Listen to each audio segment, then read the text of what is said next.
Hello viewers, healthy and simple baby recipe చూపిస్తారండి. Carrot poha. First పోహాని మనం నానబెట్టుకోవాలి ఒక 10 మినిట్స్ ముందు.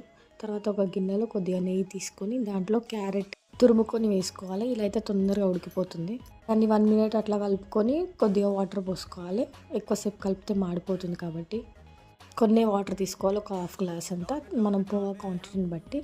తర్వాత ఇది ఉడికిపోతుంది, మూత పెట్టేసుకొని ఉడకనివ్వాలి కొద్దిసేపు. తురిమిందే కాబట్టి తొందరనే ఉడికిపోతుంది, ఒక 3 మినిట్స్ అట్లా. తర్వాత మనం నానబెట్టేసుకున్న పోహాని నీళ్ళు తీసేసి వేసుకోవాలి, లేదా నీళ్ళతో పాటు వేసుకున్నా పర్లేదు. వీటిని కూడా మంచిగా కలిపేసుకొని ఒక 2-3 మినిట్స్ అట్లా ఉడకనిస్తే సరిపోతుంది. క్యారెట్ అండ్ పోహా సేమ్ రేషియోలో తీసుకుంటే స్వీట్నెస్ ఉంటుంది. మనం ఇన్ కేస్ క్యారెట్ ఎక్కువ ఇవ్వాలన్నా కానీ ఎక్కువ రేషియోలో కూడా తీసుకోవచ్చు, నో ప్రాబ్లం. ఇలా ఈ కన్సిస్టెన్సీ వచ్చే వరకు చూసుకొని పెట్టండి.